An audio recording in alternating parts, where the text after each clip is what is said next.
नमस्कार, मी Rajratna Jondhale. Top news मराठीच्या 9च्या बातम्यांमध्ये आपलं स्वागत. 24 तास नाही तर फक्त एका तासात आपण देशभरातील दिवसभराच्या महत्त्वाच्या राजकीय, सामाजिक, क्राईम आणि मनोरंजनासह इतर घडामोडींचा वेगवान आढावा घेणार आहोत.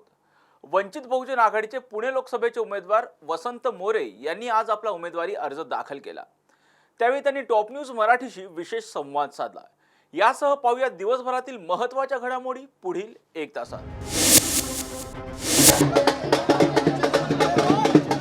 वंचित बहुजन आघाडीकडून वसंत मोरे पुणे लोकसभेसाठी उमेदवारी अर्ज दाखल करतायत. आपल्यासोबत वंचित बहुजन आघाडीचे पुणे लोकसभेचे उमेदवार वसंत तात्या मोरे आहेत. तात्या, आज उमेदवारी अर्ज दाखल करताय, काय सांगाल? काय नाही, आज वंचित बहुजन आघाडी पूर्णपणे पुणे शहरामध्ये आज रस्त्यावरती उतरलेली आहे आणि आज मी वंचित बहुजन आघाडीच्या वतीने अधिकृत उमेदवार म्हणून फॉर्म फॉर्मेशन करतोय. त्यासाठी माझं पुणेकरांना आव्हान आहे की जास्तीत जास्त संख्येने वंचित बहुजन आघाडीच्या पाठीमागे उभे राहा आणि आम्हाला सहकार्य करा, पुण्याचा सर्वांगीण विकास करा. प्रचाराचं नियोजन काय असणार आहे तात्या? श्रद्धेय बाळासाहेब आंबेडकर 27 तारखेला पुण्यामध्ये येतील. त्याच्यानंतर पूर्ण प्रचाराची रणनीती जशी असेल तशी ठरवली जाईल. 30 तारखेपासून प्रचार चालू आहे. तात्या, प्रचाराचे मुद्दे काय असणार आहे? प्रचाराचा मुद्दा महत्त्वाचा वाहतुकीचा मुद्दा आहे, पाण्याचा मुद्दा आहे, पाण्याच्या आरोग्याचा मुद्दा आहे. हे सगळे मुद्दे घेऊन आम्ही पुण्यामध्ये रस्त्यावरती उतरलो आहे. तात्या, काँग्रेसकडून आरोप केला चाललाय की मतांमध्ये फूट पाडण्यासाठी वंचितने उमेदवार दिलाय. अरे, ते आमची मतं खाणार आहेत काँग्रेस. थोड्या दिवसात कळेल कोण कोणाची मतं खात आहे ते. काँग्रेस वंचित बहुजन आघाडीची मतं खाणार आहे. तात्या, वंचितची थेट लढत कोणासोबत असणार आहे? भारतीय जनता पार्टी. हे होते वंचित बहुजन आघाडीचे पुणे लोकसभेचे उमेदवार वसंत तात्या मोरे. लोकसभेच्या सार्वत्रिक निवडणुकीला सुरुवात झाली असून पुणे लोकसभेसाठी वंचित बहुजन आघाडीकडून वसंत मोरे यांना उमेदवारी देण्यात आलेली आहे आणि आज ते आपला उमेदवारी अर्ज दाखल करतायत. आपल्यासोबत काही महिला कार्यकर्ते आहेत, त्यांनाच विचारूयात. ताई, आज वसंत मोरे उमेदवारी अर्ज दाखल करतायत, काय सांगाल? ही लढाई ही बहुजनांच्या अस्तित्वाची लढाई आहे. आपण इतके 70 वर्ष काँग्रेसनी घेतले आणि गेले 10 वर्ष काँग्रेस या सत्तेमध्ये असताना बहुजनांना कुठल्याही पद्धतीत न्याय मिळाला नाही. आणि ह्या पुण्यामध्ये जर पाहिलं तर पुण्याचा एवढे नगरसेवक निवडून गेलेले असताना कुठेही विकास कामे झालेली दिसत नाही. वसंत तात्या मोरे हे आदरणीय बाळासाहेब आंबेडकरांनी उमेदवार म्हणून दिलेले आहेत. तर खऱ्या अर्थाने आता ते निवडून आल्यानंतर या पुणेकरांना विकास झालेला दिसेल. मतदारांचा कसा प्रतिसाद आहे? ते मतदारांचा अतिशय उत्साह आहे मतदारांमध्ये आणि लोकांमध्ये जी भावना तयार झाली होती की इतर जे प्रस्थापित पक्ष आहेत त्यांच्याकडनं जे जनतेचं नुकसान झालेले आहे ते नुकसान भरून काढण्यासाठी त्यांच्यासमोर श्रद्धेय बाळासाहेबांनी एक योग्य पर्याय ठेवलेला आहे आणि त्याचा जनतेला आणि पुण्याच्या सर्व लोकांना खूप मोठा फायदा होणार आहे. हे येणाऱ्या काळातच समजेल. पुण्याच्या कोणत्या समस्या आहेत ज्या आणखी अपूर्ण आहेत आणि वसंत मोरे यांच्याकडून पूर्ण होईल अशी आपली अपेक्षा आहे? जास्तीत जास्त अपेक्षा म्हणजे शाळा, गरिबांची शाळा, जी शाळा बंद केलेली मराठी शाळा, तर ती शाळा आणि रोड, मेन म्हणजे रोड. तर सगळीकडं रोड आणि पुणे शहरात जे खड्डे हे ते रोडांचा प्रॉब्लेम आणि शाळेचा तो त्यांनी हे करावं, हा जास्तीत जास्त मोठा हे प्रॉब्लेम आहे. पुण्याची लढत ही चौरंगी होणार आहे. MIMने त्यांचा उमेदवार दिलेला आहे. काँग्रेसकडून रवींद्र धंगेकर आहेत, भाजपाकडून मुरलीधर मोहोळ आणि वंचित बहुजन आघाडीकडून वसंत मोरे. कसं बघता या लढतीकडे? सगळं लढतीकडे बघायचं म्हणजे आता सगळा आपल्या पुणे शहराचाच नाही तर अख्ख्या भारताचा पाठिंबा आहे वंचितला. वंचित हे फक्त एका समाजाचं नाही आहे, तर सगळ्या जातीतल्या, खालच्या जातीतले लोकंसुद्धा त्याच्यामध्ये समाविष्ट आहेत. तर आदरणीय बाळासाहेब आंबेडकरांनी खूप म्हणजे विचारपूर्वक असा आपल्याला नेता दिलेला आहे, हिऱ्यासारखा नेता दिलेला आहे, जे खूप वेळेस नगरसेवक होऊन गेलेले आहेत आणि त्यांची विकासाची कामे पण खूप छान आहेत. तर असा नगरसेवक दिलेला आहे, तर नक्कीच जनता आमच्या पाठिंबा ह्या वसंत मोरेंना पाठिंबा देतील आणि आमचाही खूप कार्यकर्त्यांचा त्यांना पाठिंबा आहे. तेवढाच प्रचार प्रसार आम्ही जोरात करत आहोत. तर नक्कीच विजयाचा झेंडा आम्ही रोवू, हा एवढा 100% आम्ही सांगतो. आपण बघतोय की आता वसंत मोरे यांचा उमेदवारी अर्ज दाखल करण्यासाठी या ठिकाणी वंचित बहुजन आघाडीचे कार्यकर्ते या ठिकाणी जमा झालेले आहेत. वंचित बहुजन आघाडीकडून आज वसंत मोरे हे त्यांचा उमेदवारी अर्ज दाखल करणार आहेत आणि या ठिकाणी काही वंचित बहुजन आघाडीचे कार्यकर्ते या ठिकाणी उमेदवारी अर्ज दाखल करण्यासाठी जमा झालेले आहेत. आपल्यासोबत काही कार्यकर्ते आहेत, त्यांनाच विचारूयात. आज वसंत मोरे उमेदवारी अर्ज दाखल करतायत, काय सांगाल? वसंत मोरे आज पूरा पुणे उनको जानता है। 3 बार नगर सेवक रह चुके, 1 बार विरोधी पक्ष नेता रह चुके और पुणे में उनके जो एग्रेसिव जो भूमिका है उसको पूरे पुणे के लोग मानते हैं। उनका व्यू जो है व्हाट्सएप फेसबुक का वो लाखों में है।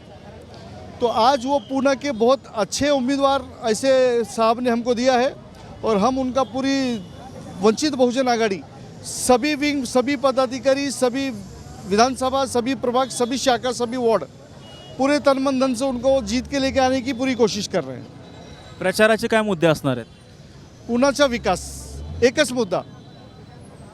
पुणे के विकास के लिए जो उम्मीदवार दे रहे हैं साहब ने, ट्रैफिक का इश्यूज़ है, कचरे का इश्यूज़ है, हाई लेवल के जो इश्यूज़ है जिससे जो कि बीजेपी और बाकी की अन्य पार्टी ले रही है, जैसे मंदिर का मुद्दा, मस्जिद का मुद्दा, धर्म का मुद्दा, वो उससे हम लोग परे है, उससे दूर है। ताकि हमको पूरा भारत एक बनाना है, पूरा महाराष्ट्र एक बनाना है। लोगों में द्वेष पैदा करने के बजाय लोगों में प्रेम पैदा करने का काम करना है। वंचित बहुजन आघाड़ी आदरणीय प्रकाश अंबेडकर साहब की भूमिका जो है वो सभी वंचितों को एक साथ में लेके एक ताकत बना के पुणे के विकास, महाराष्ट्र के विकास के लिए काम करने के लिए तत्पर है।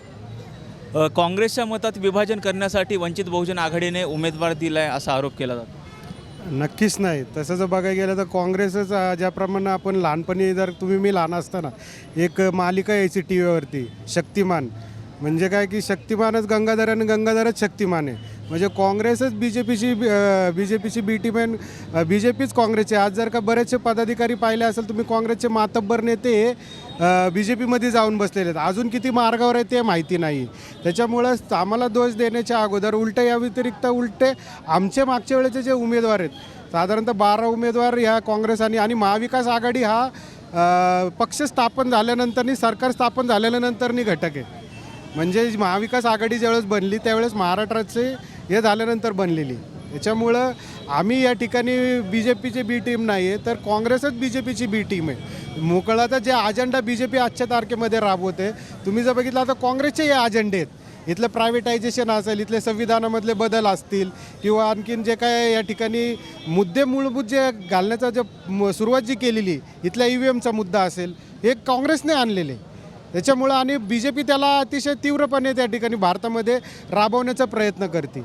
त्यासाठी आदरणीय बाळासाहेब आंबेडकर हे नेहमीच इथल्या भारत देशामध्ये सामाजिक सलोखा असेल किंवा इथल्या शेवटच्या ज्याप्रमाणे डॉक्टर बाबासाहेब आंबेडकर म्हणाले होते की इथल्या शेवटच्या घटकापर्यंत न्याय मिळाला पाहिजे, अगदी तीच भूमिका घेऊन भारताच्या संविधानाचं जे काय अंमलबजावणी आहे तो आमचा एक विकासाचा मेन अजेंडा आहे। शेवटच्या घटकापर्यंत, वंचित घटकापर्यंत संविधानाचे जे काय दिलेले आहेत, सुविधा दिलेल्या आहेत त्या पोहोचवणं हे वंचित बहुजन आघाडीचं काम आहे। प्रचाराचं नियोजन कसं असणार आहे? पुण्यातले फायर ब्रँड नेते वसंत मोरे आहेत आणि बऱ्यापैकी वसंत मोरेंचा प्रचार मागच्या 2 वर्षांपासून ऑलरेडी चालू आहे।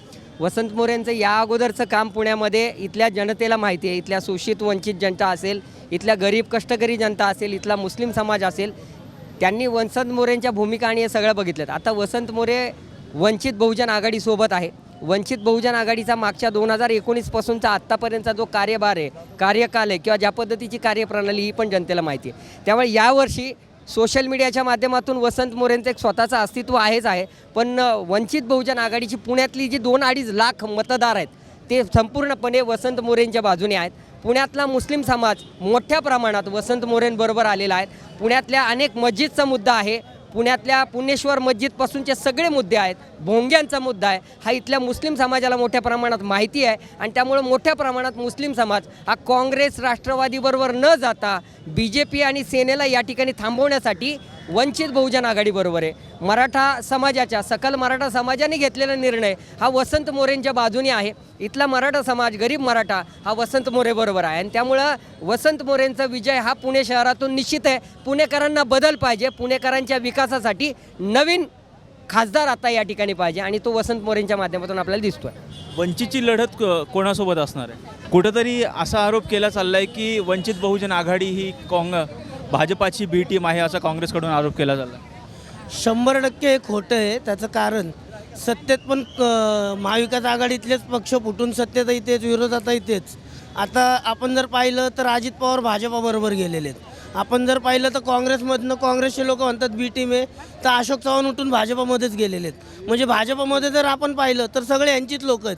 मग वंचित बहुजन आघाडी कशी यांच्याकडनं बी टीम म्हणून हे आम्हाला बघतात. यांच्यामुळं आमचे गेल्या वेळेला 12 उमेदवार पडले. हे लोक म्हणतात की वंचितमुळे यांचे उमेदवार पडतात, परंतु त्या ठिकाणी जर महाविकास आघाडीचे उमेदवार उभे नसते तर आमचे 12 उमेदवार त्यावेळेस निवडून आलेले असते. मग वंचित बहुजन आघाडी जर बी टीम आहे, आम्ही यांचा निषेध करतो, एवढं त्या ठिकाणी सांगाल.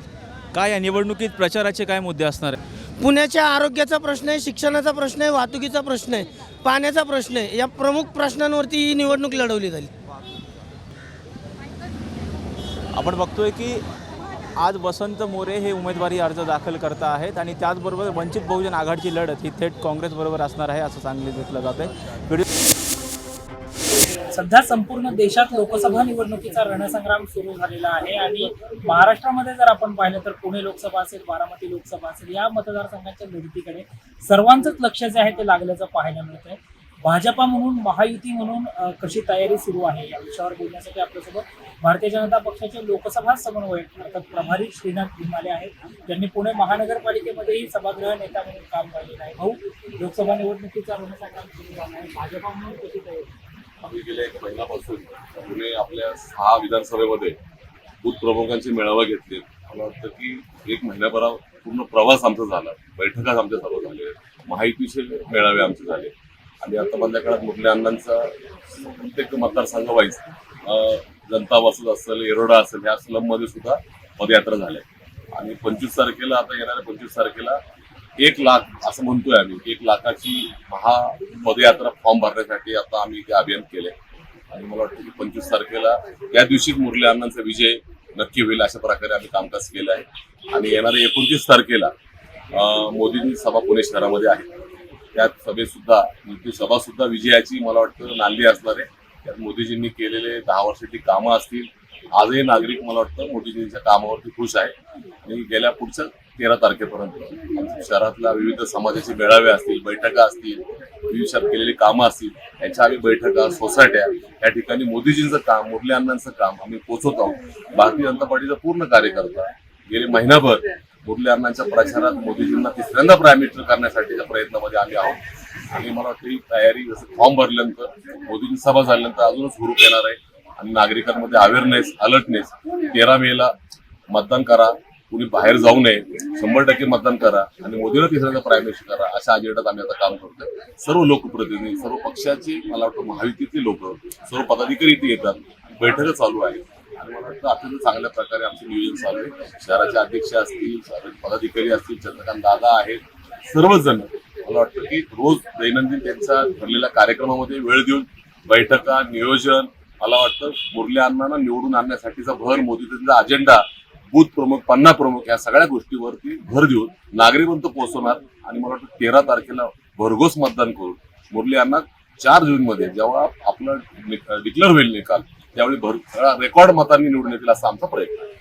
महायुती म्हणूनही ताकद वाढताना दिसते, मनसेने पाठिंबा दिलेला आहे, सगळेच पक्ष एकत्र येऊन इथे काम करताना पाहिलं. तर मनसेच्या पाठिंब्याने कसा फायदा होतो पुण्यामध्ये? 100% मनसेचे राजसाहेबांनी पाठिंबा दिल्यानंतर पुणे त्यांचे बाबू वागसकर असतील, पूर्ण बाळा शेडगे असतील, ही सर्व टीम आली आणि गेल्या 3 दिवसापासून आम्ही त्यांच्या ऑफिसला गेलो.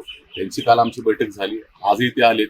ते 6 मतदारसंघात ते मेळावे घेणार आहेत आणि हे 27 तारखेला मनसेचा युतीचा मेळावा हा सेंट्रल पार्कला होणार आहे. मला वाटतं हळूहळू ते सुद्धा काम करतात. नक्की त्यांची 1-1.5 लाख मतं जास्त बसव हे आम्हाला मिळणार आहे. त्यामुळे नक्कीच रेकॉर्ड ब्रेक मतांनी या सर्व महायुतीच्या प्रयत्नातून असेल, भारतीय जनता पार्टीचा कार्यकर्ता असेल, मोदींनी केलेल्या 10 वर्षाचा कामाचा अनुभव असेल आणि नागरिकाच्या मनामध्ये मोदींबद्दल असलेला आदर, देशाची भावना यासाठीचं मतदान होणार आहे. त्यामुळे आमचा विजय निश्चित आहे. फक्त मोदींना तिसऱ्यांदा प्राईम मिनिस्टर करत असताना यात सर्व सहभागी झालेत. नागरिकांना त्याचा आनंद आहे, आम्हालाही आनंद आहे. हा विजय आम्ही रेकॉर्ड ब्रेक पुणे शहरातलं मुरली अण्णा निवडून देणार. 20 दिवसांवर मतदान आलंय, मतदारांना काय आव्हान करायला?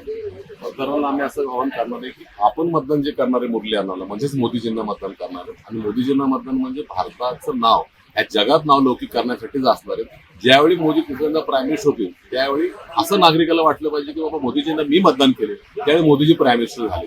अशा भावनेतून आम्ही आव्हान करणार आहे. 13 मेला कोणीही पुणे शहराच्या बाहेर जाऊ नये, मतदान करावं आणि प्रवास करावा. ह्या सुद्धा आम्ही नागरिकांना सांगतो. आपलं एक मत वाया घालू नये. माझ्या मताने काय होईल ही भावना काढून घेऊन तुम्ही मोदीजींना मतदान करा. आणि मला वाटतं युवक असेल 18 वर्षाचं ते सुद्धा अलर्ट आहेत. त्यांचं सोशल मीडियामधून फेसबुकद्वारे आव्हान करतोय की बाबा मतदान करा. आणि खूप जणांची आम्हाला मागणी आहे की आम्हाला मतदान करायचंय, बूथ सांगा, आम्हाला स्लिप द्या, शाळा सांगा. तर अशाच मध्ये आम्ही काम करतोय. बघा ह्या 13 मेला भरघोस मतदान मुरली अण्णांना होणार आहे आणि 5 तारखेला आम्ही तुम्हाला याच्यामध्ये नक्की गांधी होणार आहे.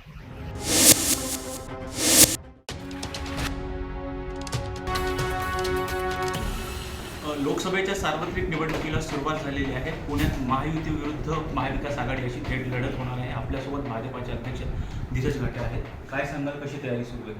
जोरदार तयारी भारतीय जनता पार्टी आणि सर्वच महायुतीच्या घटक पक्षांची चालू आहे. भारतीय जनता पार्टी म्हणून गेले निवडणुकीच्या घोषणेपूर्वी गेले 3-4 महिने आम्ही सातत्याने या विषयामध्ये तयारीत आहोत. संघटनात्मक आम्ही सगळी रचना केली. आमचे 2010 बूथ आहेत. या बूथच्या सगळ्या कमिट्या आम्ही केल्यात, बूथ अध्यक्ष केलेत. आमचे साधारण 3-3 बूथ पाठीमागं एक क्षमतेचा कार्यकर्ता, पदाधिकारी, नेता असं आम्ही त्याला सुपर वॉरियर केले. आमच्या सर्व प्रभागांच्या संघटनात्मक रचना झाल्यात, मतदारसंघांच्या रचना झाल्या. संघटना म्हणून आम्ही या सगळ्या निवडणुकीला सामोरं जाण्यासाठी अगदी सक्षमपणे सज्ज झालो आहोत. आणि 6 तारखेला भारतीय जनता पार्टीचा वर्धापन दिन झाला.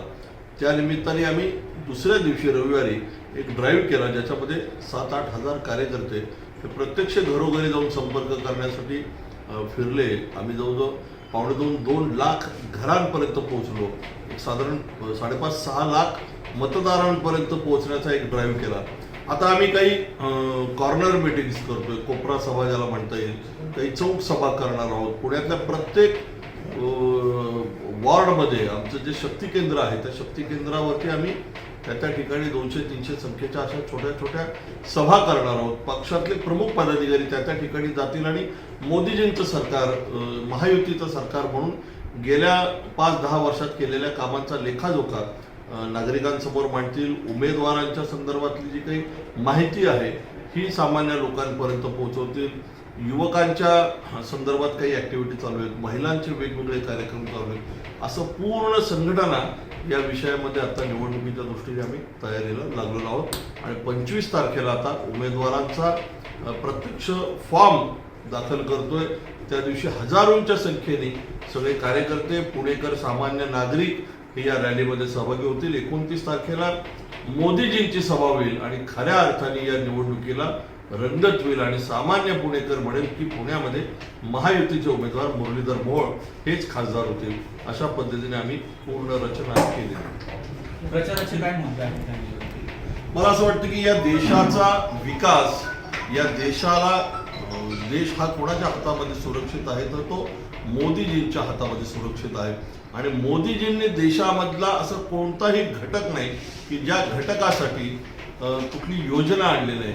मोदीजींनी महिलांसाठी काम केलं, मोदीजींनी युवकांसाठी योजना आणल्या, मोदीजींनी झोपडपट्टीवासियांसाठी योजना आणल्या, मोदीजींनी दलितांसाठी योजना आणल्या, मोदीजींनी खेळाडूंसाठी काम केलं, मोदीजींनी कलाकारांसाठी काम केलं, मोदीजींनी उद्योजकांसाठी काम केलं.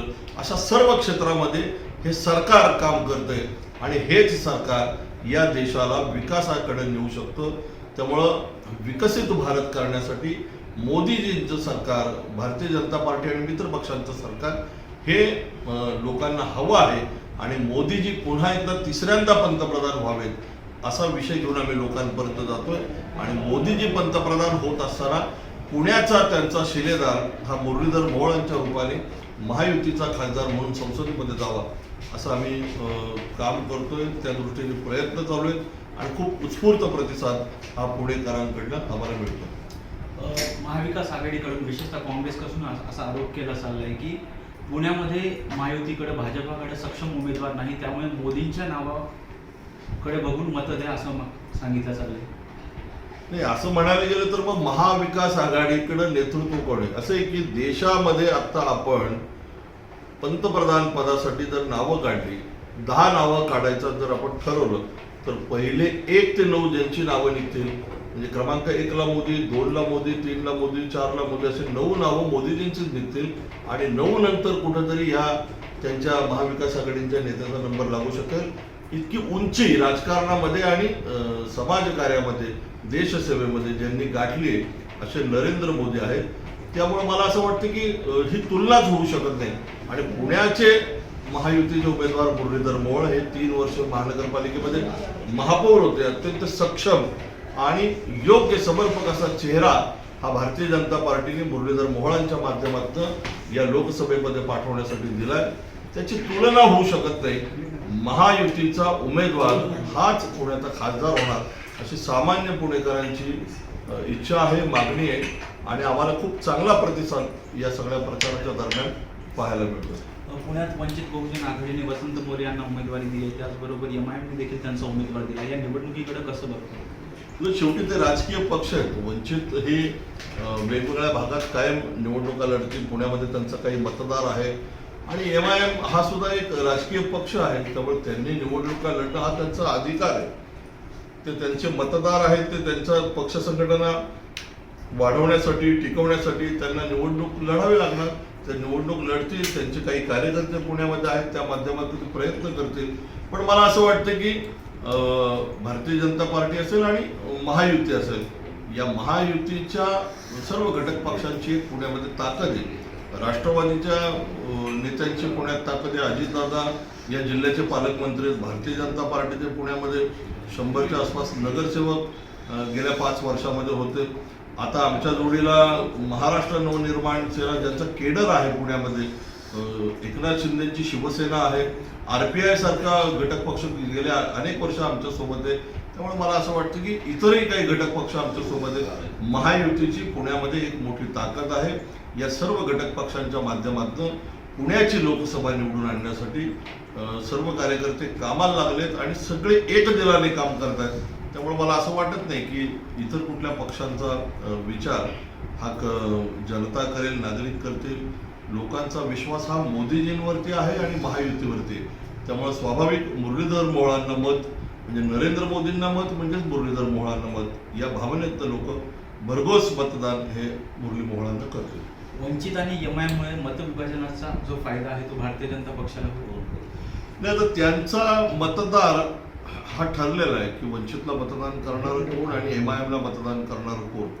त्यामुळे त्यांनी निवडणुकीच्या रिंगणात उतरल्यानंतर त्यांनी त्यांचं जो कॅचमेंट एरिया आहे त्या भागातील ते मतं घेतील. भारतीय जनता पार्टीचा मतदार हा पारंपरिक मतदार आहे, जो भाजपावरती प्रेम करतो, या भाजपाच्या विचारसरणीवरती प्रेम करतो. तर तो आमचा ठरलेला मतदार आहे आणि त्याच्यामध्ये आज आमच्यासोबत अजितदादांसारखी एक मोठी ताकद आली, राष्ट्रवादी आली. त्यामुळे निश्चित आम्हाला उपयोग होईल. शिवसेना आहे, RPI आहे, मनसे आहे, या सगळ्या पक्ष संघटनांच्या माध्यमातून महायुतीला चांगलं मतदान मिळेल. आणि भारतीय जनता पार्टीने याच्या आधीच्या निवडणुकांमध्ये म्हणजे गिरीश बापट असतील, अनिल शिरोळे असतील, प्रदीप रावत असतील, अण्णा जोशी असतील, ह्या सगळ्या निवडणुकांमध्ये जे मतदान भारतीय जनता पार्टीला झालं, मताधिक्य मिळालं, त्याच्यापेक्षा अधिक मतांनी मुरलीधर मोहोळे यंदाच्या निवडणुकीमध्ये निवडून येतील अशी खात्री मला वाटते. मित्र पक्षांमध्ये कसं समन्वय सुरू आहे कार्यकर्त्यांमध्ये? खूप चांगला समन्वय आहे. आमचे संदीप खर्डेकर महायुतीचे समन्वयक आहेत. सर्व घटक पक्ष आम्ही सातत्याने एकत्र येतो, भेटतो, आमच्या बैठका होतात. कार्यकर्ते सुद्धा एकत्र कामाला लागलेत, एकत्र प्रचारामध्ये आम्ही उतरलोय आणि आपल्याला पाहायला मिळेल 25 तारखेला महायुतीचा जलवा पाहायला मिळेल. किती मोठ्या संख्येने, मोठ्या ताकदीने सर्व कार्यकर्ते रस्त्यावरती उतरतात. मतदारांचा कसा प्रतिसाद आहे? प्रचार पण सुरू केला. मतदारांचा प्रतिसाद हा अत्यंत उत्स्फूर्त आहे. गेल्या 3 वर्षापूर्वी कोविडच्या काळामध्ये मुरलीधर मोहोळ महापौर असताना त्यांनी सामान्य जनतेची सेवा महानगरपालिकेच्या माध्यमातून केली, महापौर म्हणून केली. ज्या काळामध्ये रस्त्यावरती यायला, घराच्या बाहेर पडायला लोक घाबरत होती, अशा काळामध्ये मुरलीधर मोहोळ असतील, भारतीय जनता पार्टीचे सर्व नगरसेवक असतील, पदाधिकारी असतील, हे जनसेवेसाठी ज्यांनी झोकून देऊन काम केलं, मला असं वाटतं की त्याच्यावरती जनता खुश आहे आणि पुण्याच्या विषयामध्ये अनेक चांगली कामं ही त्यांच्या माध्यमातून झाली. त्यामुळे आत्ता प्रचाराच्या दरम्यान फिरताना लोकांना असं वाटतं की मुरलीधर मोहोळ हे पुण्यासाठी एक आश्वासक चेहरा आहे. देशात सध्या लोकसभा निवडणुकीचा रणसंग्राम सुरू आहे. महायुती विरुद्ध महाविकास आघाडी अशी थेट लढत आपल्याला महाराष्ट्रामध्ये पाहायला मिळते. आपल्यासोबत भारतीय जनता पक्षाचे मुख्य प्रवक्ते केशव उपाध्याय आहेत. सर, तुमचं स्वागत आहे टॉप न्यूज मराठीमध्ये. तुम्ही संपूर्ण राज्यभर प्रवास करताय, कसा प्रतिसाद मिळतो? मी आत्ता जवळपास गेल्या महाराष्ट्रामध्ये गेल्या 8-10 दिवसामध्ये 10 जिल्ह्यांमध्ये जाऊन आलो आणि महाराष्ट्रामध्ये एक प्रचंड वेगळं वातावरण पंतप्रधान मोदीजींबद्दल आहे. प्रचंड एक विश्वासाचं प्रेमाचं वातावरण आहे आणि एक स्पष्ट चित्र दिसतं आहे की महाराष्ट्रातील जनतेने हे ठरवलं आहे की आत्ता जे होईल ते पंतप्रधान मोदींच्या पाठीशी आम्ही उभं राहायचं. त्यामुळे या देशामध्ये जर मोदीजींचं आम्ही जे 400चा नारा दिला तो पूर्ण करूच, पण महाराष्ट्रात जो आम्ही 45+ नारा दिला आहे तो पूर्ण होताना मला दिसतो. सुरतमध्ये जेव्हा आपला एक खासदार बिनविरोध निवडून आला तेव्हा राहुल गांधींनी ही तानाशाहीची सुरुवात आहे असं ट्विट केलंच. मला असं वाटतं की कायदेशीर प्रक्रिया नीट पूर्ण करणं हे त्या उमेदवाराचं काम असतं, काँग्रेस पक्षाचं काम असतं. काँग्रेस पक्षाला आपल्या उमेदवारांची कायदेशीर प्रक्रिया पूर्ण करून घेता येत नसेल तर त्याला इतरांना दोष देण्यात अधिकार काय? पण राहुल गांधींना काहीच त्यात पडलेलं नाही, त्यांना काही माहिती नसेल, त्यामुळे त्यांना दोष देण्यात काय अर्थ? विरोधी पक्ष सातत्याने अशी टीका करतोय की भाजपाकडे चेहरा नाही आहे म्हणून ते मोदींच्या नावावर मतं मागत आहेत. मुळात असं आहे की भारतीय जनता पार्टीकडे नरेंद्र मोदीजींनी मोदी की गॅरंटी, मोदी जे बोलतात ते करून दाखवतात. इतकं एक चांगलं उत्तम खणखणीत नाणं आहे जे लोकांच्या मनात त्याच्यावर प्रेम आहे. त्यामुळे स्वाभाविक आहे मोदींसाठी आम्ही मोदीजींसाठीच लोक मतदान करणार याबद्दल शंका नाही. सर, मतदारांना काय आवाहन कराल या निमित्तानं? माझं असं मत आहे की उन्हाळा आहे, खूप मोठं ऊन वाढलं आहे, पण तरीसुद्धा लोकशाहीचा उत्सव आहे आणि लोकशाहीमध्ये मतदान हे खूप महत्त्वाचं असतं. त्यामुळे माझी विनंती सगळ्यांना असणार आहे की मतदान नक्की केलं पाहिजे. हे होते भारतीय जनता पक्षाचे मुख्य प्रवक्ते की ज्यांनी पंतप्रधान नरेंद्र मोदींवर विश्वास ठेवून जनता मतदान करेल असा ठाम विश्वास जो आहे तो व्यक्त केल्याचं पाहायला. लोकसभेच्या सार्वत्रिक निवडणुकीला सुरुवात झालेली आहे. राज्यात महाविकास आघाडी विरुद्ध महायुती असा थेट सामना होणार आहे. आपल्यासोबत काँग्रेसचे माजी प्रदेशाध्यक्ष माणिकराव ठाकरे. सर, काय सांगाल, कसा प्रचार सुरू आहे? आता पहिलं फेज आटोपलेलं आहे. जे विदर्भामधले 5 लोकसभा मतदारसंघ होते त्या ठिकाणी आज जी जनता जी आहे ती बोलत आहेत की 5 जागेवर काँग्रेस पक्ष त्या ठिकाणी निवडून येत आहेत. ते आघाडीमधले सगळे घटक पक्षांच्या सहकार्याने काँग्रेस पक्षाने उमेदवार दिले आहेत, उमेदवार त्या ठिकाणी निवडते. त्यामुळे हे संपूर्ण महाराष्ट्रामध्ये एकूण सगळे पक्ष एकत्र आल्याने विकास आघाडी जे आहे त्याला प्रचंड प्रतिसाद मिळतो आहे. आणि BJPला जे केंद्र सरकारने ज्या पद्धतीने त्यावेळी दिलेली आश्वासनं पूर्ण केली, शेतकऱ्यांच्या मालाला भाव नाही आहे, त्या ठिकाणी शेतीला लागणारे सगळेच बाबी महाग झालेले आहेत. महागाई जर पाहिली मग ते गॅस असेल किंवा पेट्रोल असेल अशी दुपटीने वाढ झालेली आहे. त्या तुलनेमध्ये कुठे या शेतकऱ्यांना भाव मिळत नाही आहे. बेरोजगारी मोठ्या प्रमाणात वाढली, बेरोजगारी वाढली. एकूण सगळ्या याच्यामध्ये आपल्या लक्षात येतं की पूर्णपणे जनता BJPवर नाराज आहे आणि त्यांनी ज्या पद्धतीने पवारसाहेबांच्या सरकारमध्ये BJP उद्धव ठाकरेंच्या सरकारमध्ये BJP आणि ED वगैरे CBI वगैरे लागून लोकांना आपल्या पक्षात घेण्याजवळ सपाटा लावला आणि BJPच्या कोणालाही सगळे भ्रष्टाचारी असताना त्यांच्यावर कुठेही कारवाई नाही आणि दुसरे कुणीही भ्रष्टाचारी आहेत म्हणून म्हणायचं, तशा पद्धतीनं प्रचार करायचा, पक्षाच्या विरोधात बोलायचं आणि त्यांच्या पक्षात गेल्यावर ते पूर्ण साफ आहे, त्याच्यात कुठलेही त्यांनी काही केले नाही, अशा प्रकारचे क्लीन स्वीट हे कधी जनतेच्या मनातून BJP घेतलेली आहे. या निवडणुकीत प्रचाराचे काय मुद्दे असतात? त्याच्यावर मेन एकतर महागाई हा मुद्दा आहेच. त्या ठिकाणी शेती मालाला भाव नाही हा मुद्दा आहे. शेतीचं उत्पन्न काढण्याकरता लागणारे सगळे साधनं आहेत, त्याचं प्रचंड दुपटीने वाढ झालेली आहे. सुशिक्षित बेरोजगार कधी नाही एवढी बेरोजगारी संपूर्ण देशामध्ये आज वाढलेली आहे, त्यांना रोजगार नाही आहे. महिलांच्या संदर्भामध्ये भरपूर सगळी घटना आणि अत्याचार महिला पाहत आहेत. या ठिकाणी महिलांवरचे अत्याचार वाढलेले आहेत. ह्या सगळ्या गोष्टी त्याच्या विरोधामध्ये जात आहेत BJPच्या. आणि जे षडयंत्र महाराष्ट्रामध्ये त्यांनी पवारसाहेब संदर्भामध्ये असेल, उद्धव ठाकरे संदर्भामध्ये असेल, काँग्रेसमधले काही ED वगैरे लावून जे नेते फोडण्याचा त्यांनी प्रयोग केलेला आहे, त्यामुळे जनता त्रस्त झाली आहे. हे संपूर्ण राज्यामध्ये गढूळ वातावरण BJPने केलेलं आहे. त्याचे परिणाम त्यांना भोगावा लागणार. भारतीय जनता पक्षाकडून असा प्रचार केला चालला की ही देशाचा नेता निवडण्याची निवडणूक आहे, त्यामुळे तुम्ही योग्य उमेदवारालाच मत करा. नेता निवडण्याचीच निवडणूक आहे, बरोबर आहे. परंतु खोटा बोलणारा नेता लोक निवडणार आहे. जनतेची कोणतीही न समस्या सोडणारा नेता निवडणार आहे की फक्त त्यांनी धार्मिक भावना एक दुसऱ्याच्या भडकावून त्या आधारावर धर्मामध्ये तेढ निर्माण करायची, जातीने तेढ निर्माण करायची, त्यावर आधारित मतं घ्यायची आणि सत्तेमध्ये पोहोचायचं अशा विचाराच्या माणसाला बसवणार आहे का? तिथे काय चांगलं बोलतो त्यापेक्षा तो काय कर्तृत्व काय त्यांचं आहे, काय 10 वर्षामध्ये त्याने करून दाखवलं ते लोकांपुढे मांडलं पाहिजे. 10 वर्षाचा हिशोब देत नाहीत आणि चुकीच्या विषयाकडे घेऊन जाऊन लोकांची दिशाभूल करतात. हे लोकांची आता लोकांना कळून शकत आहे की भाजपी सरकार हे दिशाभूल करत आहेत, आमचे प्रश्न सोडवत नाही. फार मोठ्या समस्या आमच्या देशामधल्या आहेत, परंतु ज्या समस्या सोडण्याच्याऐवजी वेगळ्या वळण लावण्याचा प्रयत्न आहे त्यामुळे प्रचंड नाराज आहे. नेतृत्व कशाचं? नेतृत्व हा देशाला विकासाकडे घेऊन जाणार नेतृत्व असलं पाहिजे. पंडित जवाहरलाल नेहरूसारखं नेतृत्व असलं पाहिजे, त्या ठिकाणी इंदिराजी गांधीसारखं नेतृत्व असलं पाहिजे. जे सर्व धर्मातील लोकांना आम्ही पुढे घेऊन जाणार, सोबत घेऊन जाणार, सगळ्यांचा आम्ही विकास करणार अशा प्रकारची भूमिका घेणारं देशाचं नेतृत्व असलं पाहिजे. ते नेतृत्व या देशामध्ये आघाडी सरकार किंवा त्या ठिकाणचं इंडिया आघाडी सरकार आहे तो 100% येऊ शकेल. मोदी नेतृत्व करण्याचं निकषामध्ये बसत नाही कसं आमचं स्पष्ट म्हणतो. तुम्ही प्रदेशाध्यक्ष असताना राज्यात काँग्रेस पहिल्या क्रमांकावर होतं आणि आज काँग्रेसची आपण अवस्था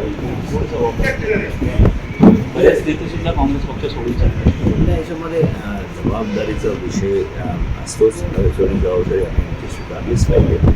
पण एकूणच ज्यावेळेला आम्हाला देश स्तरावर म्हणजे मोठ्या भूमिकेत आम्हाला ज्यावेळेला किंवा देशाकडे आम्ही पाहतो त्यावेळेला देशामधलं जे चित्र आम्ही पाहतो आहे त्या ठिकाणच्या गरीब माणसाला न्याय मिळत नाही, अन्याय अत्याचार वाढलेले आहे, एक तरी डिक्टेटरशिप या ठिकाणी वाढत आहे. अशा प्रकारे संविधानाच्या संदर्भामध्ये भूमिका असल्यासारखी.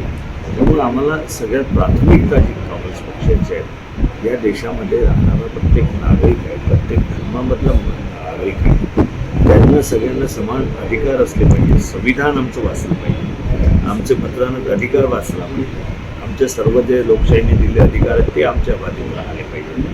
ही भूमिका काँग्रेस पक्षाची आहे. त्याकरता आम्ही तरतुदी केल्या, त्याच्यामध्ये काँग्रेस पक्षाचं नुकसानही झालं असेल, परंतु आमचा हेतू त्या पाठीमागचा जो आहे तो देशाचा हेतू आहे. देश समाजाचा सगळ्या धर्मातील सगळ्या समाजातील जनता या देशाचे नागरिक आहेत, त्यांना समान अधिकार असला पाहिजे, सगळ्यांना सोबत घेऊन चाललं पाहिजे. तो आमच्या भूमिका जे आहे ते आम्हाला सर्वश्रेष्ठ आहे. सत्ता आम्हाला 2 दिवस नाही मिळाले नाही पुढे गेली तरी चालेल, परंतु सर्वांनी एकत्र आलं पाहिजे एका विचाराच्या लोकांनी. आणि अशा प्रकारची जी प्रवृत्ती आहे धर्मामध्ये तेढ निर्माण करणार आणि मूल विषयाला बगल देणार त्यांना कुठेतरी आपण घालवलं पाहिजे. हा हेतू ठेवून काँग्रेस पक्ष चालत आहे. त्यामुळे कधी कदाचित असं वाटतं की आपण या ठिकाणी दुय्यम भूमिका घेतली किंवा आम्ही थोडं आम्हाला बरोबर त्या ठिकाणी अधिकार मिळाले नाही असं वाटत नसतं, परंतु असं बिलकुल काही कारण नाही आहे. काँग्रेस पक्ष या देशामध्ये आजही BJP नंतरचा 1 नंबरचाच पक्ष आहे, राष्ट्रीय पक्ष आहे आणि पहिल्या पेक्षा जनाधार काँग्रेस पक्षाचा वाढलेला आहे. कोणाला जरी विचारलं राहुल गांधींच्या नेतृत्वाखाली ठाकरे साहेब जे अध्यक्ष आहेत त्यांच्या नेतृत्वाखाली या देशामध्ये काँग्रेसचा जनाधार वाढलेला आहे, राज्यामध्ये सुद्धा वाढलेलं आहे. ते चित्र आपल्याला दिसून येईल लवकरच. एक असा आरोप केला जातो की ज्यावेळी निवडणुका जाहीर होतात त्यानंतरच काँग्रेस पक्षातील ज्येष्ठ नेते जे आहेत ते निवडणुकीच्या रिंगणात दिसतात किंवा प्रचारामध्ये दिसतात. असं नाही, उलट यावेळेला हे तुम्ही मान्य केलं पाहिजे की यावेळेला सगळे तिन्ही पक्ष वेगवेगळे असताना उमेदवारीच्या संदर्भामध्ये कमी अधिक गोष्टी झाल्या असतील, परंतु एक होऊन सगळे तिन्ही पक्ष एकत्रपणे निवडणूक लढत आहेत. ही सगळ्यात महत्त्वाची गोष्ट आहे. याच्यामध्ये निवडणूक आल्यामुळे सगळे एकत्र येतात. निवडणुकीच्या वेळेला सगळे आहेत, परीक्षा त्याच वेळेला असते की तुम्ही एकत्र येतात की नाही येत, परंतु ज्यावेळेला निवडणूक येते पक्षावर ज्यावेळेला निवडून आणण्याकरता प्रतिनिधी हे जबाबदारी प्रमुखांवर येते त्यावेळेला एकत्र होणं हेच तर खूप महत्त्वाचं आहे आणि ते भूमिका आपल्याला सर्वांची दिसून येत आहे. पुण्याची जागा ही काँग्रेस पक्षाला मिळणार हे स्पष्ट होतं, तरी हेच असं असताना सुद्धा उमेदवार जाहीर करण्याला एवढा उशीर का झाला? विषय शेवटी उशीर म्हणा किंवा अगोदर म्हणा अशा बऱ्याच गोष्टी चर्चा होतात, परंतु नेहमीच्याच ज्या जागा आम्ही जाहीर करतो किंवा ज्या जागा जाहीर करतात ते नॉमिनेशन भरण्याच्या दिवसापर्यंत चालूच असते. याचा अर्थ हा नसतो पूर्ण देशामधल्या जागा जाहीर करायच्या असतात आणि देशामध्ये फेजेस असतात. आता यावेळी तो 7 फेज या निवडणूक आयोगाने टाकलेल्या आहेत. तेव्हा पहिल्यांदा जे पहिले फेज असेल, सेकंड फेज असेल ते आम्हाला तात्काळ करावं लागतात. त्यानंतर 3rd 4th बाकी फेज आम्ही पूर्ण करतो. त्याच्याकरता जे काही वेळ लागतो, मिटिंग होतात, प्रचाराचा त्याच वेळेला प्रचारही करावा लागतो देशाच्या स्तरावर असल्या नेतृत्वाला. पण ह्या सगळ्या अडचणी असतात. असं नाही की भांडणं आहेत म्हणून काहीतरी वेळ लागतो असा अर्थ काढणं मला तरी वाटतं चुकीचं आहे. सांगलीच्या जागेचा पण तिढा आहे. सांगलीमध्ये तिरंगी लढत होणार आहे. विशाल पाटील हे अपक्ष निवडणूक लढणार आहे. तिला सुटेल त्या तिला शेवटी नाराज कार्यकर्त्यांचं असतं. एखाद्या वेळेला त्यांना असं वाटतं की आमच्या अन्याय होत आहे, परंतु त्यांचं स्टेट नेतृत्व जे आहे, जे नेते आहेत त्यामध्ये लक्ष घालतील आणि कोणीही नाराज असेल त्यांची नाराजी दूर करतील. आपण तेलंगणाचे प्रभारी होतात, त्यानंतर तेलंगणामध्ये काँग्रेसची सत्ता आली. आता मतदारांचा प्रतिसाद कसा मिळतो? मी आता तेलंगणामध्ये नाही आहे. माझ्याकडे आता गोवा, दादरा नगर हवेली, दीव दमण ही स्टेट आहेत. त्यामुळे तेलंगणामध्ये मुख्यमंत्री झाले, माझ्या वेळेला मंत्री झाले, डिपार्टमेंट वाटप झालं आणि त्यानंतर जे काही आम्ही 5 गॅरंटी दिल्या होत्या त्या गॅरंटीच्या 2 गॅरंटीचं माझ्या हाताने हिरवा कंदील दाखवला आणि त्या बाकी आता तिथल्या प्रभाऱ्यांवर आम्ही सोपवलेलं आहे. प्रांताध्यक्षावर सोपवलं आहे, मुख्यमंत्र्यांवर सोपवलं आहे. अत्यंत चांगल्या पद्धतीनं त्या ठिकाणी काम करत आहे. सगळे एक जीवानी काम करत आहेत. सगळे मुख्यमंत्री असेल, सगळे मंत्री असेल, आम्ही चांगल्या पद्धतीनं तेलंगणामध्ये काम करतो. पूर्ण देशामध्ये सुद्धा एक त्यावरती चर्चा आहे. महाराष्ट्रात कसा प्रतिसाद आहे? महाराष्ट्र विदर्भामधल्या 5ही जागा येत आहेत आणि त्याच्यानंतर महाराष्ट्रामध्ये सुद्धा वातावरण पूर्णपणे बदललेलं आहे. BJPला बोटावर मोजण्यासारखं 10-11 सुद्धा ते गाठणार नाही. BJP, शिंदे आणि राष्ट्रवादी तेवढी खात्री करतात. 2019च्या लोकसभा निवडणुकीमध्ये नांदेडमध्ये पंतप्रधान मोदींनी अशोक चव्हाण यांच्यावरती टीका केली होती, परंतु काल नुकतीच मोदींची नांदेडमध्ये सभा झाली त्यावेळेस अशोक चव्हाणांची स्तुती केल्याचं दिसून येतं. निर्मा वॉशिंग पावडर स्वच्छ झाले, आता काही करण्याची गरजच आली नाही. ते एकच की तुमच्या इकडे असतात ते दोषी असतात, भ्रष्टाचारी असतात आणि BJPमध्ये गेल्यावर पुन्हा स्वच्छ होऊन बाहेर येतात. हेच ते लोकांचा रोष आहे. तुम्ही कशा पद्धतीने व्यवस्था चालवत आहे, न्याय देता की अन्याय करता, हे लोक बारकाईने पाहत असतात. त्याच्यामुळेच आज जे वातावरण तयार झालं आहे ना ते जनतेने निवडणूक हातात घेतली. आम्ही त्या ठिकाणी प्रमुख नेतेच सांगतोय म्हणून नाही, जनतेला पटत नाही. जे काही महाराष्ट्रामध्ये गढूळ राजकारण यांनी जे करून ठेवलेलं आहे ते जनतेला पटलेलं नाही आहे आणि त्यामुळे हे परिणाम जो दिसत आहेत. विदर्भामध्ये 5ही जागा जे काँग्रेस पक्षात येत आहेत, पूर्ण महाराष्ट्रामध्ये सुद्धा ज्या जागा BJPच्या प्रचंड मोठ्या कमी एका 10 आकडे सुद्धा ते गाठू शकणार नाही, ते तिघही मिळून गाठू शकणार नाहीत. ही परिस्थिती का आली त्यांच्यावर? लोकांनी ठरवलं आहे की यावेळेला BJPला कुठेही आपण सपोर्ट करायचं नाही आहे. शिंदे त्याला मुख्यमंत्री त्यांच्या पार्टीला करायचं नाही, अजित पवारांच्या पार्टीला करायचं नाही, तर जे सर्वांना घेऊन चालण्याची भाषा करत आहे, देशामध्ये विकासाचा दृष्टिकोन ठेवत आहेत, त्यांना आपल्याला मतदान करायचं आहे. त्यामुळे मोठ्या संख्येनं काँग्रेस, राष्ट्रवादी आणि शिवसेनेचे कॅन्डिडेट सर्वत्र निवडले. माजी प्रदेशाध्यक्ष माणिकराव ठाकरे. सध्या राज्यात आणि देशात लोकसभेचा रणसंग्राम चालू झालेला आहे. बऱ्याच ठिकाणच्या निवडणुका म्हणजेच मतदान पार पडतंय. महाराष्ट्रातलं सध्या काही भागांमधलं मतदान जे आहे ते अजून होणं बाकी आहे. पुण्यात सुद्धा पुणे, मावळ आणि शिरूर या ठिकाणचं मतदान जे आहे ते 13 मेला होणार असून बारामतीचं मतदान हे 7 मेला होणार आहे. मात्र सध्या मतदानाच्या या प्रक्रियेमध्ये सर्वच मतदारांना सगळ्यात मोठी एक अडचण येते, ती म्हणजे मतदार यादीत आपलं नाव शोधणं आणि आपलं मतदान हे कुठल्या केंद्रावर आहे हे शोधणं. चला तर मग जाणून घेऊया, घर बसल्या तुम्ही तुमच्या फोनवरून आपलं मतदान कुठे आहे आणि मतदार यादीत आपलं नाव आहे की नाही हे कसं शोधू शकता. मतदार यादीमध्ये आपलं नाव शोधण्यासाठी सर्वप्रथम आपल्याला गुगलवरती जाऊन voters.eci.gov.in म्हणजेच स्क्रीनवर तुम्हाला जी वेबसाईट दिसते त्या वेबसाईटवरती लॉग इन करायचं आहे. त्यानंतर तुम्हाला असा एक इंटरफेस दिसेल. यामध्ये पहिल्या दिसणाऱ्या वेबसाईटवरती क्लिक करा. स्वतःचं नाव आणि नंबर टाकल्यानंतर तुमचा लॉग इन होईल आणि लॉग इन झाल्याच्या नंतर अशा प्रकारचा इंटरफेस दिसेल. त्यानंतर तुम्हाला या ठिकाणी दिसणाऱ्या सर्च इन इलेक्ट्रोल रोल या ऑप्शनवरती क्लिक करायचं आहे. यामध्ये तुम्हाला 3 ऑप्शन्स दिलेले आहेत. तुम्ही तुमचं नाव तुमच्या नावानिशी शोधू शकता, त्याचबरोबर मोबाईल नंबरद्वारे सुद्धा शोधू शकता किंवा मग EPIC जो ॲड्रेस असतो, जो नंबर असतो त्यानुसार सुद्धा शोधू शकता. यातली सगळ्यात सोपी प्रोसेस जी आहे ती म्हणजे आपण नावाने आपली मतदार यादीमध्ये नाव आहे की नाही हे शोधणार आहोत. यासाठी हा जो 2 नंबरचा ऑप्शन दिसतोय यावरती क्लिक करा.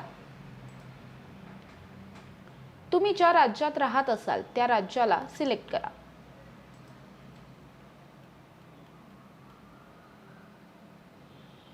मी इथे महाराष्ट्र सिलेक्ट केलेला आहे. पुढे जाऊन तुम्ही लँग्वेजमध्ये मराठी भाषा सिलेक्ट करू शकता. त्यानंतर खाली आल्यानंतर तुम्हाला तुमचं पहिलं नाव टाकायचं आहे.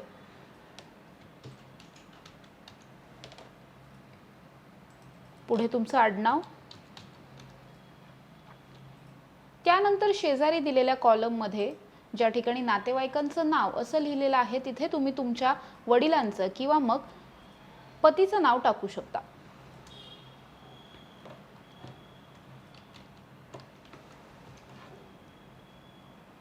पुढे पुन्हा एकदा आडनाव टाकायचं आहे.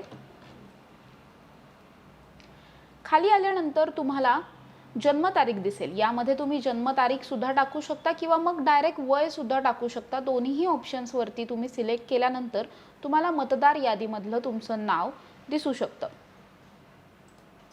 यामध्ये आपण वय सिलेक्ट करून हे नाव शोधण्याचा प्रयत्न करूया. पुढे जेंडर सिलेक्ट करायचं आहे. त्यानंतर खाली आल्यानंतर तुम्हाला जिल्ह्याचा ऑप्शन दिसेल. तुम्ही ज्या जिल्ह्यामधून मतदान करता तो जिल्हा या ठिकाणी सिलेक्ट करावा लागेल.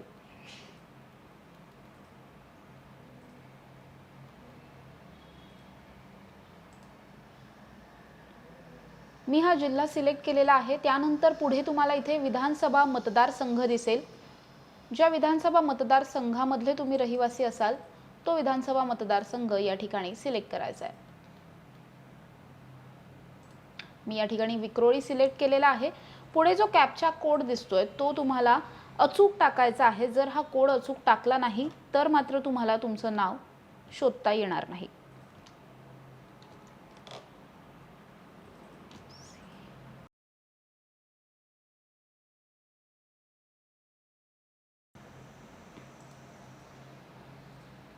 तुम्ही पाहू शकता अगदी एका क्लिकवरती या ठिकाणी एपिक नंबर पासून आपलं नाव, आपली एज म्हणजेच आपलं वय काय आहे यानुसार आपला विधानसभा मतदारसंघ आणि आत्ताचं जे मतदान होणार आहे ते कुठे होणार आहे, कुठल्या मतदान केंद्रावरती जाऊन तुम्ही मतदान करू शकता, हे सगळं या ठिकाणी अगदी एका क्लिकवरती मिळाल्याचं तुम्हाला पाहायला मिळेल. अशाच प्रकारे तुम्ही सुद्धा घर बसल्या तुमचं मतदार यादीमध्ये नाव आहे की नाही हे नक्कीच शोधू शकता.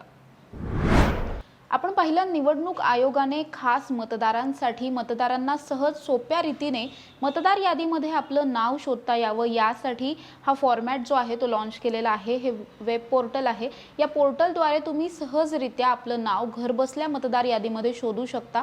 अगदी एका क्लिकवरती हे सगळं आता सहज शक्य झालेलं आहे. त्यामुळे तुम्हालाही आता मतदान केंद्रावरती जाऊन तिथल्या बूथवरती जाऊन मतदार यादीत आपलं नाव शोधावं लागणार नाहीये, कारण अगदी सहज घरबसल्या तुम्ही तुमचं नाव शोधू शकता. उन्हाळा चालू झाला आणि उन्हाळा म्हटलं की सगळ्यांची पावलं जी आहेत ती आपसुकच आपापल्या गावांकडे वळताना पाहायला मिळतात.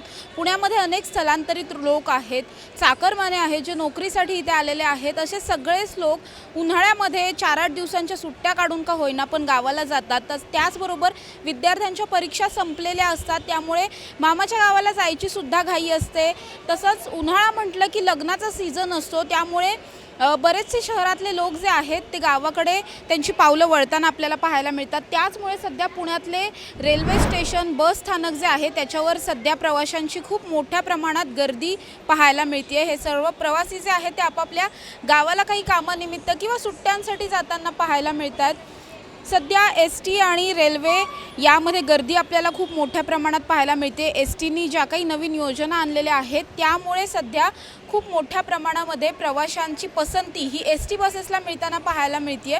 म्हणजे तुम्ही आत्ताही या ठिकाणी पाहिलात तर खूप मोठ्या प्रमाणात गर्दी आहे. सर्वच वयोगटातील लोक आहेत यामध्ये. विद्यार्थ्यांची गर्दी थोडी जास्त आहे कारण सुट्ट्या लागलेल्या आहेत, त्यामुळे हे विद्यार्थी आपापल्या गावाला जाताना पाहायला मिळतात. काही प्रवाशांशी सुद्धा बातचीत करणार आहोत. तू कुठे चाललायस आता? मी नाशिकला चाललो आहे. आणि का चाललायस नाशिकला? लग्न आहे एक. उन्हाळ्याच्या सुट्ट्या लागल्यात वगैरे, फिरायला चाललाय? फिरायला नाही, लग्नाला चाललो आहे आणि सुट्ट्या लागल्यात. नक्कीच माझ्याबरोबर आणखीन काही प्रवासी आहेत, आपण त्यांच्याशी सुद्धा बातचीत करणार आहोत. दादा कुठे चाललाय तू? आम्ही ट्रेनिंगला चाललो. नाशिक. काय कारण म्हणजे आता उन्हाळ्याच्या सुट्ट्या वगैरे लागल्यात, काय करायचं? आर्मी ट्रेनिंग आहे.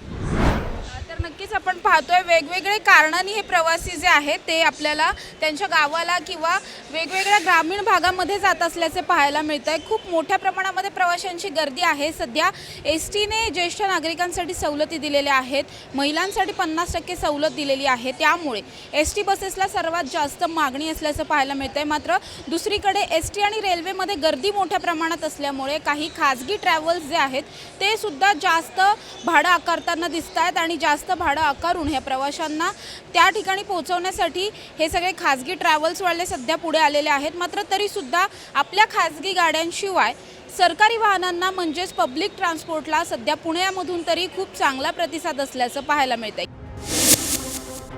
आजच्या 9च्या बातमीपत्रात इथेच थांबण्याची वेळ झाली. पाहत राहा टॉप न्यूज मराठी, आपला महाराष्ट्र, आपली बातमी.